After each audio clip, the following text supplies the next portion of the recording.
Today I will show you an action, drama, thriller film from 2018, titled Red Sparrow. Spoilers ahead. Watch out and take care. The story begins by jumping back and forth between the lives of our two protagonists in Russia. First, there is Dominika Yegorova, a famous ballerina that is in charge of taking care of her sick mom. After a visit to the doctor, Dominika leaves her mother with a caretaker so she can go to work. Once in the theater, she changes and puts on makeup before going to meet the guests, which include her uncle Ivan Egorov, deputy director of Russian Secret Service. He introduces her to Dmitry Ustinov, a Russian gangster that asks her for a picture and takes the chance to touch her improperly. Moments later, the play begins and Dominika is dancing as wonderfully as ever when suddenly, his dancing partner jumps and lands on her leg, breaking it. Dominika is immediately taken to have surgery. The other character we follow is Nate Nash, a CIA agent, who is taking a phone call from an automatic caller that dictates some words to him. He uses those words to decode the address of a meeting location, and he takes his gun with him before leaving. The chosen spot for the secret meeting is the park at night, and when he arrives there, he notices he's being followed by a car. A mysterious man, codename Marble, is walking towards him as well, and Nate hands him something as they cross each other on the road before they go on as if nothing happened. The car is still following him, though, so to give the man a chance to escape, Nate creates a distraction by shooting the floor and starts running away as the car gives him chase. He reaches town and is surrounded by the police just as he makes it to the American embassy. Inside, he meets with his bosses, who tell him the asset is safe, but Nate will still be sent back to the USA for his mistake. The next day, Ivan visits Colonel Zakharov, director of the Secret Service, in his office. General Vladimir Korchnoi is there as well. They show Ivan a video of Nate's meeting at the park and mention he's a CIA agent that left the country that morning, but their main interest lies in the other man and finding out his identity. We cut to Dominika then, who is waking up at the hospital to find her leg in a metal frame. She starts crying when she realizes she won't be able to dance again. 3 months pass. Dominika, who is still walking with the aid of a cane, is visited by Ivan. He comments on the fact a replacement for her has already been found and how the theater had been lending them the apartment and covering her mom's medical expenses, all that will stop soon now that she doesn't work for them anymore. Ivan says he wants to help her and asks her to come to him when she's ready. He also leaves an envelope for her before leaving. Dominika opens the envelope and finds pictures that show her dancing partner has been romantically involved with her replacement, plus a recording of a conversation between them that implies he jumped on her on purpose so his girlfriend could take Dominika's place. Later that day, we find Dominika in the theater, watching her former partner and the new girl practice. After they're done, they go to the steam room and Dominika follows them, only to find them having relations. Rage takes over and Dominika starts using her cane to beat them both to the ground before running away. On the bus home, she sees her hand stained with blood and decides to get off, stopping by a payphone to report what she did as an accident. When she arrives at her apartment, she finds her mom on the bathroom floor, the caretaker nowhere in sight. Her mom tells her she didn't come because the theater stopped paying her. Knowing she has no other choice now, Dominika goes to see her uncle to ask him for help. He accepts as long as she helps him in return with a little case. The Secret Service wants to know more about Ustinov, whom Dominika had met at the theater. Ivan wants her to approach him, befriend him and gain his trust using her charms. Dominika at first refuses, but Ivan wins her over by reminding her how awful state hospitals are and how he can give her mom the best doctors instead. That very night, Dominika goes to the hotel Ustinov is staying in, wearing the dress she's been given. She goes to the bar to wait for Ustinov to approach her first, which he does. Dominika tells him she's come to see him, wanting to feel special again, so they leave for her room. She asks the guards to give them privacy and Ustinov starts undressing as soon as his men leave the room, then asks Dominika to do the same. She does so after some hesitation, and when she comes closer, Ustinov wastes no time in taking advantage of her. Their intercourse is suddenly interrupted when a man wearing a black helmet appears behind Ustinov and cuts his throat. The body is thrown on the floor and after asking for silence with a gesture, the man throws Dominika a coat for her to cover her blood-stained body and takes her out of the room through a back door. When they make it to the parking lot, he shoots an employee before getting them on his bike and driving away to an abandoned building. Inside, the man takes off his helmet to reveal Sergei Motorin, another Secret Service agent sent by Ivan, who is in another room in the same building together with Korchnoi, watching Dominika on the security cameras. When Korchnoi mentions she's a witness and she should be eliminated, Ivan mentions she could be useful. Ivan changes rooms to go see Dominika, and confesses he did know what would happen in that room and didn't tell her because she wouldn't have done it if she knew. He makes her an offer then, since she's so good at this, she can be sent to a special institution to be trained to be an agent. If she refuses, he won't be able to protect her, so she can only accept. Dominika leaves for the institution a couple of days later. When she arrives there, she's received by Matron, the headmistress of Sparrow School. She gives Dominika a fake name to use in the school before taking her to her room. Classes start soon after that, Matron talks about the modern world being in chaos and how Russia is the only country willing to make sacrifices to fix it.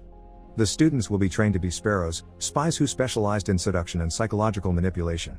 Dominika and a student named Victor are called to the front of the class and asked to strip. Victor does so without issues, but Dominika doesn't dare. Matron scolds her for it.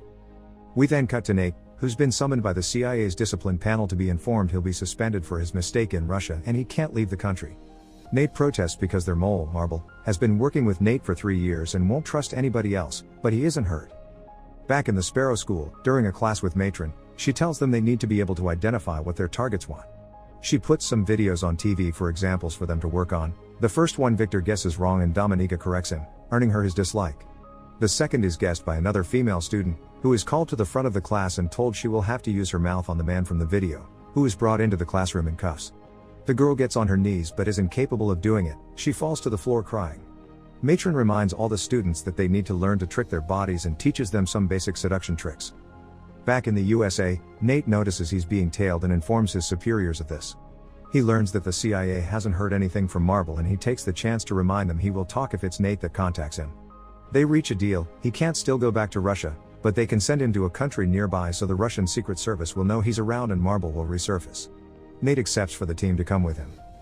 Meanwhile, in the school, the students are asked to give a welcome to a group of soldiers that just returned home from war. Dominika chooses a young man and takes him to her room where she successfully gives him a hand. Later that day, Matron and the students watch all the videos of their performances with the soldiers. Matron tells Dominika her technique was good but she still hasn't learned to give herself up. After class is over, Dominika goes to the showers, where she's assaulted by Victor. She defends herself by taking the water tap from the wall and hitting him with it. In the meantime, Ivan, Korchnoi and Zakharov are discussing the fact Nate has been relocated to Budapest. They want to do something about it, but they know the president doesn't want them anything that may come off as antagonistic against the USA. Ivan proposes they give the mission to someone else. Back in the Sparrow School, Matron and a newly arrived Korchnoi question Dominika for her attack on Victor. Matron thinks Dominika still has potential. Korchnoi asks for a moment alone with her. After everyone else leaves the room, he questions Dominika again, and she explains she owes and serves the state, not her classmate. She's allowed to go back to class, where Matron once again calls her to the front while Korchnoi watches from a security camera. Dominika is shown a picture of Victor and asked what he wants as he enters the room. Matron orders her to give him what he wants. Victor asks her to turn around. Dominika refuses and gets into action. As she undresses, he tells Victor to look at only her, and once she's completely naked, she sits on the table with her legs open, egging him on to take her. Victor can't get it up and runs away when she teases him for it. Then Dominika answers Matron's question. What he wants is power. Korchnoi is impressed. Moments later, Matron meets with Dominika in private again and tells her she'll be sent back to Moscow. Days later, while reuniting with her mom at their place, Dominika receives a call that tells her to meet Ivan at a restaurant.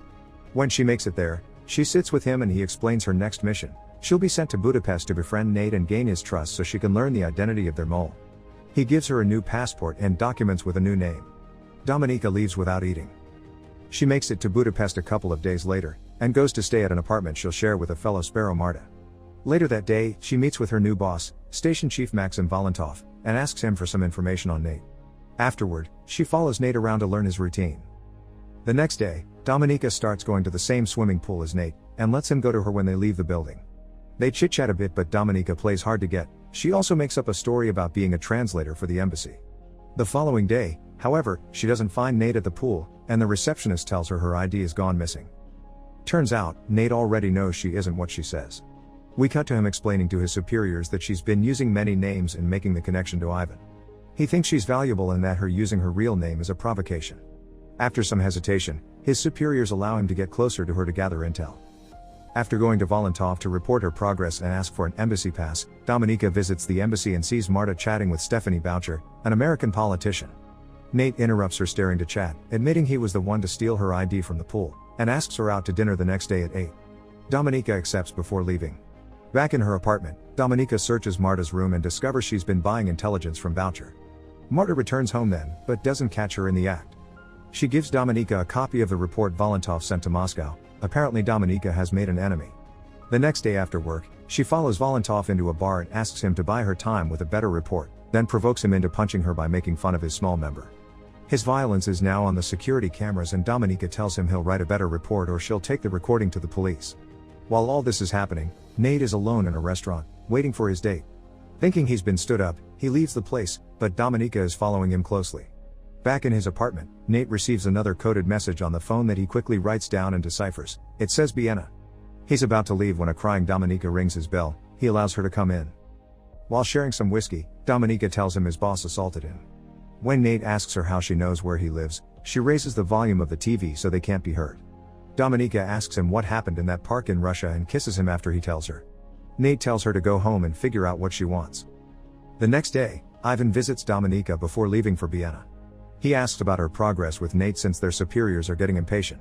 To buy time, she lies and tells him she's also working with Marta on her voucher case, but she'll need more money. Ivan accepts and asks for his coat to leave. Dominika gets it for him but not without secretly taking a peek at his passport. After he's gone, Marta approaches Dominika with her gun. She overheard the lie and is angry because the voucher case is supposed to be only hers. Dominika promises she'll give her all the credit and more money. She just lied for the extra time. Marta only accepts because she has no other choice.